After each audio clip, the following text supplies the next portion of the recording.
Dear friends, let us talk about money. Let us talk about the mind.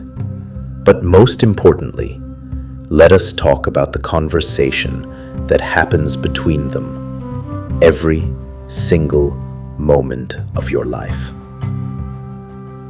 This is not a conversation of words, but a conversation of energy, of belief, and of silent agreement. Most people believe that money is something external. They see it as paper, as metal, as numbers on a screen. They believe it is something to be chased, to be hunted, to be earned through sheer effort and struggle. This is the greatest misunderstanding of our modern age. Money is not external. Money is internal. Money is a physical manifestation of an internal state of being. It is an echo of your mind. It is the mind made tangible. To understand money, you must first understand the mind that attracts it or repels it. This is a dialogue, a constant flowing exchange between your deepest thoughts and the material world. Your mind is the source. Money is the resource. Your mind is the cause. Money is the effect. This is the fundamental law that governs all wealth. If you wish to change the effect, you must change the cause. You cannot change the numbers in your bank account by staring at the numbers. You must stare into the mirror of your own consciousness and change the reflection you see there. The external world is merely a feedback mechanism for your internal world. Your bank statement is a report card on your state of mind regarding security, abundance, and self-worth. It tells you not what you have, but who you are being. So, if we are to have a real conversation about money, we must first learn the language of the mind. We must become fluent in the dialect of belief, the vocabulary of emotion, and the grammar of thought. This is the true currency of creation. Everything else is just a transaction of that primary, fundamental energy. Imagine your mind is a garden. This garden has soil. The quality of that soil determines what can grow there. You can plant a seed for an oak tree, but if your soil is rocky, dry, and barren, that seed will never sprout.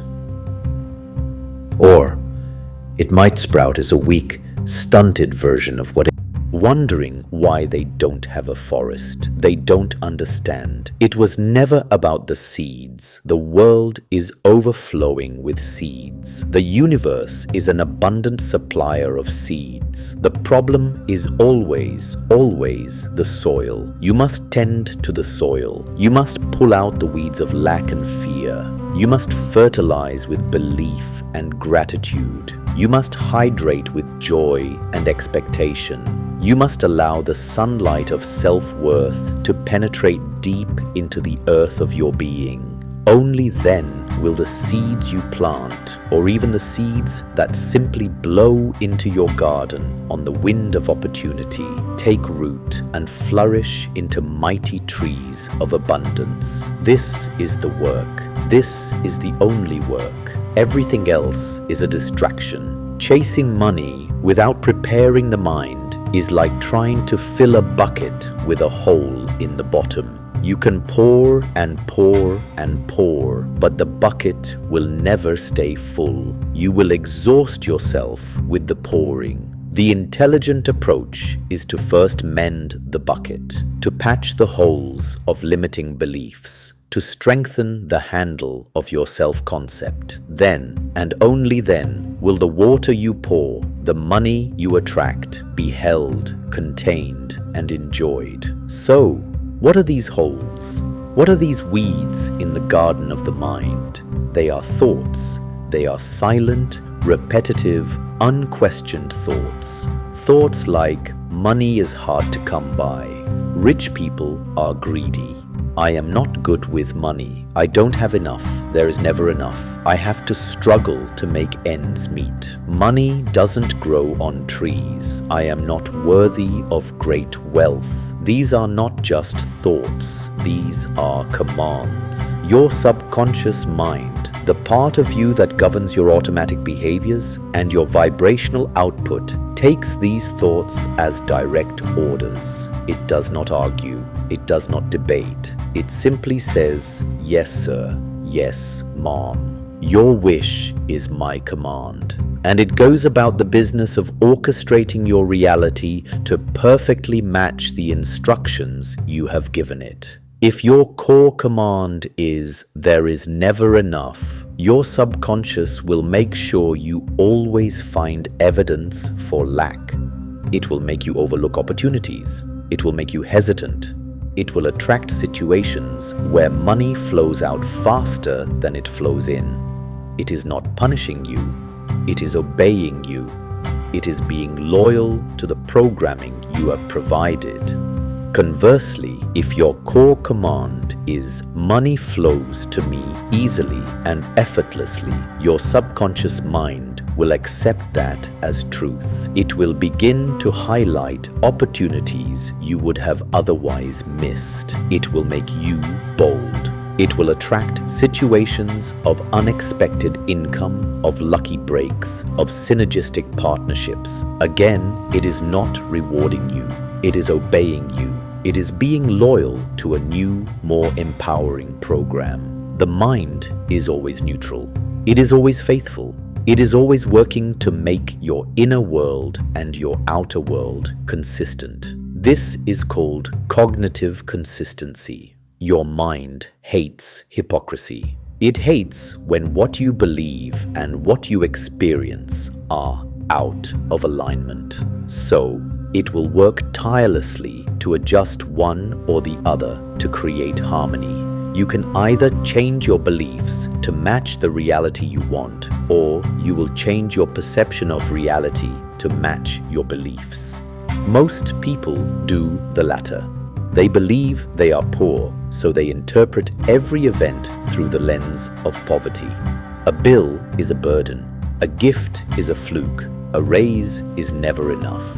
Their mind confirms their poverty by filtering out all evidence to the contrary. The wealthy mind works in the opposite direction. It believes in abundance, so it interprets the same events differently. A bill is a joyful exchange of energy for services received. A gift is a natural occurrence in a friendly universe. A raise is an expected acknowledgement of their value. Their mind confirms their abundance by highlighting all evidence that supports it. The event is neutral. The mind gives it meaning. And that meaning determines your emotional state, which determines your next action, which determines your results. This is the cycle.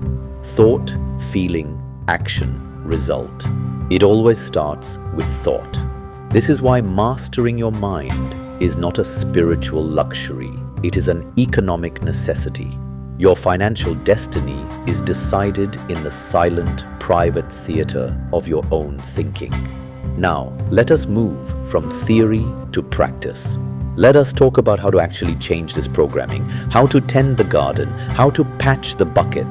The process is simple, but it is not always easy. It requires discipline. It requires repetition. It requires a fundamental decision to believe in a new reality before the old reality has released its grip.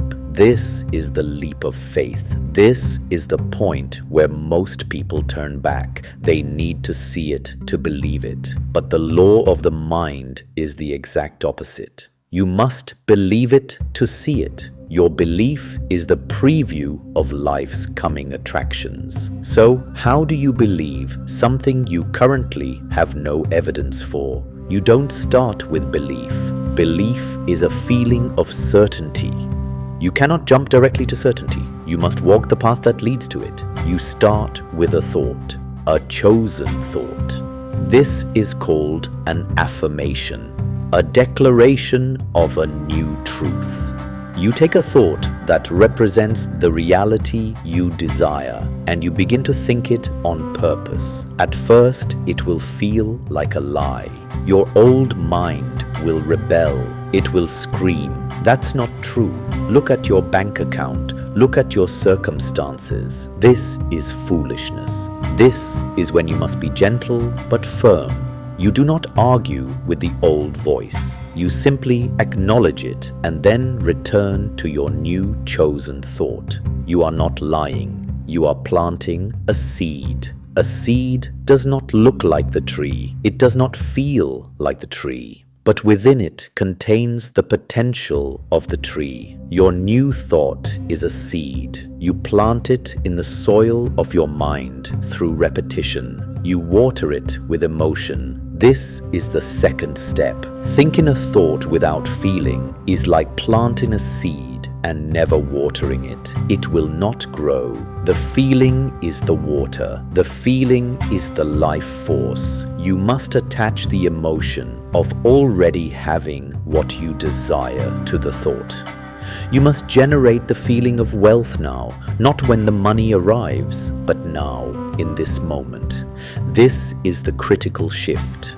Most people say, "When I have money, then I will feel abundant." This is backwards. The universe responds to feeling, not to lack. When you feel abundant, then you will have money.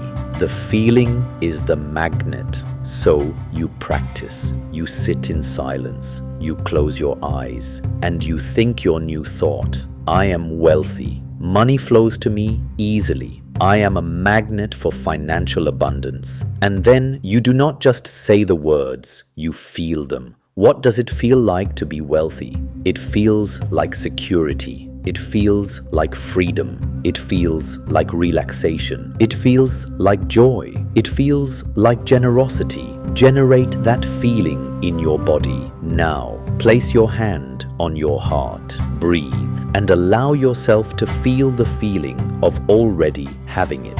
This feeling is a frequency. This frequency is what you're broadcasting to the universe. And the law of attraction is simply the law of resonance. Like attracts like. Your vibrational frequency of abundance will attract circumstances, people, and opportunities that match that frequency. It is a scientific mathematical certainty. It is not magic, it is physics. Your feeling state is your point of attraction. Every moment you are broadcasting a signal and the universe is answering with a matching reality. If you are feeling lack and fear, you are broadcasting a signal of lack and fear, and the universe will faithfully provide you with more circumstances that make you feel lack and fear. If you are feeling abundance and gratitude, you are broadcasting a signal of abundance and gratitude, and the universe will faithfully provide you with more circumstances that make you feel abundance and gratitude. You are the broadcaster. You are always choosing the channel. Maybe not consciously, but you are choosing it through your dominant feelings. The practice of manifestation is the practice of consciously choosing your channel, tuning your dial to the frequency of what you want, rather than passively accepting the frequency of what you have. Now, let's make this utterly practical. Let's walk through a detailed example. Let's take a person. We'll call her Anna. Anna is stuck in the cycle of financial lack. She lives paycheck to paycheck. She has debt. She feels constant anxiety about money. Every bill is a source of stress. Every unexpected expense is a crisis. She works hard, but she never seems to get ahead. The more she chases money, the more it seems to elude her. She is pouring water into a bucket full of holes. Her mind is a garden overrun with weeds. Her dominant thoughts are, I never have enough. Money is so tight. Why is this always happening to me? I'm buried in debt.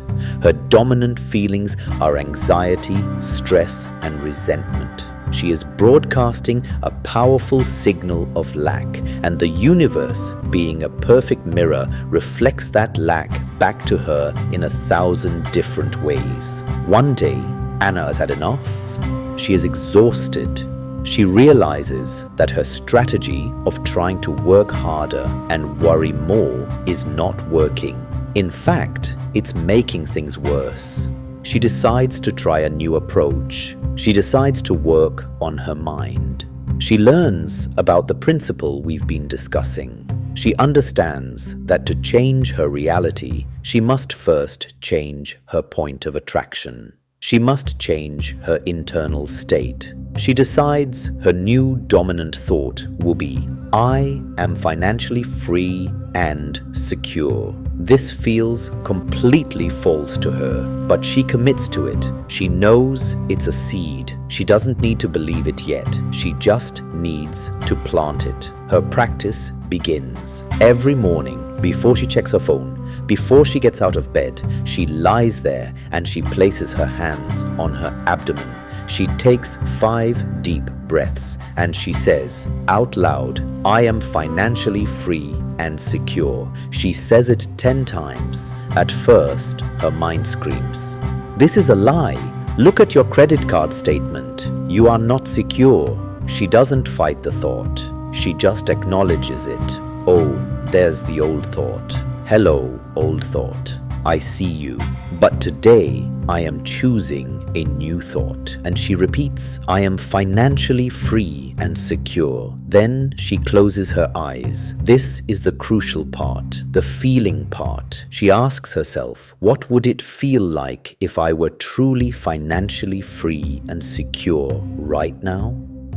She lets her body generate the feeling. She feels a sense of relaxation. The tension in her shoulders melts away. She feels a sense of safety, a sense of peace. She imagines the feeling of knowing all her bills are paid easily. She imagines the feeling of having a cushion in the bank. She imagines the feeling of being able to buy groceries without adding up the total in her head. She sits in this feeling for just 60 seconds. She allows it to wash over her. She is not visualizing specific amounts of money. She is not trying to figure out how it will happen. She is simply generating the feeling of the desired result. She does this every single morning without fail. Throughout the day, when a bill comes in the mail, she feels the old anxiety start to rise. This is her trigger. Instead of diving into the anxiety, she pauses. She takes one deep breath. She touches the bill and she says, thank you. I easily have more than enough to pay you. This feels ridiculous, but she does it anyway. She is reprogramming her conditioned response. She is changing the meaning she assigns to the event. The bill is no longer a threat. It is simply a statement of energy exchanged. She shifts her feeling from anxiety to gratitude. Gratitude that she has electricity or water or a roof over her head. She is finding a way to feel abundant in the face of the very thing that used to make her feel lack. This is the work. This is the patching of the bucket. In the evening, she keeps a gratitude journal, but not a general one, a specific financial gratitude journal. She writes down 3 things she is grateful for about money today. They can be small. I'm grateful I had exact change for the parking meter. I'm grateful my friend bought me a coffee. I'm grateful I found a $5 bill in my coat pocket. I'm grateful I have a job that provides income. By doing this, she is forcing her mind to scan her day for evidence of abundance. She is training her mind to see what it previously filtered out. She is providing new evidence to her subconscious. Look, see, money does come to me. People are generous. The universe provides. This is the fertilizing of the garden. For 30 days, Anna does this religiously. She does not see any major external changes in the first week, but she notices internal changes. Her anxiety is lower. She feels a little lighter. She sleeps better. She is less reactive. This is a sign the frequency is shifting. The soil is becoming richer. Around day 20, she gets a small, unexpected check in the mail. A rebate she had forgotten about. It's only $20. The old Anna would have dismissed it, not even enough to matter. The new Anna celebrates it. She holds the check. She feels the feeling of gratitude. She says, "Thank you. This is evidence of my abundance. More is coming." She endows this small event with the meaning of abundance. She is telling her subconscious mind, "See, I told you. Money comes to me easily and unexpectedly." Her subconscious mind starts to pay attention. A few days later, her boss calls her into the office. The old Anna would have immediately thought, "Oh no, what did I do wrong? Is there a problem?" The new Anna, whose baseline feeling is now more secure and calm, walks in with ease. Her boss offers her a new small project with a small bonus attached. It's not a life-changing amount, but it's significant. Because Anna has been practicing feeling abundant, she is more confident. She speaks with more assurance. Her energy is different. Her boss notices this new confidence and is impressed. The following week, an old college friend she hasn't spoken to in years calls her out of the blue. They make small talk. The friend mentions he is starting a new business. The old Anna, operating from lack, might have felt envy or quickly changed the subject. The new Anna, operating from abundance, feels genuine excitement for her friend. She asks curious questions. She expresses support. At the end of the conversation, the friend says, "You know, I need someone to help with the social media marketing for this. I've been looking for the right person. I remember you were always so creative. Would you be interested? It's a freelance gig, but it pays well." Anna is stunned. She agrees. This opportunity would never have found the old Anna. The old Anna was broadcasting a frequency of stress and lack, which would have repelled opportunity and connection. The new Anna, who has been diligently tending her inner garden, is broadcasting a frequency of peace and openness. She attracted a synchronicity. She did not make this happen through force. She allowed it to happen through alignment. Over the next few months, the freelance work grows. She pays off her credit card debt. She opens a savings account and puts money in it every month. Not from a place of fear, but from a place of joy. She is now living the new thought. I am financially free and secure. It is no longer an affirmation. It is a description of her reality. Her outer world has finally caught up with her inner world. The bucket is mended. The garden is blooming. This is manifestation. It is not about sitting on a couch and visualizing stacks of cash falling from the sky. It is the disciplined practice of aligning your thoughts and feelings with the reality you wish to experience, and then taking inspired action from that new feeling place. The action Anna took was not forced. It was inspired. She had a conversation from a place of curiosity, not desperation. She said yes to an opportunity that felt good. Inspired action feels light, exciting, and joyful. Forced action feels heavy, obligatory, and stressful. When you operate from a high vibrational state, your actions are naturally inspired and highly effective. This is how the mind works with money. The mind is the source. Money is the resource.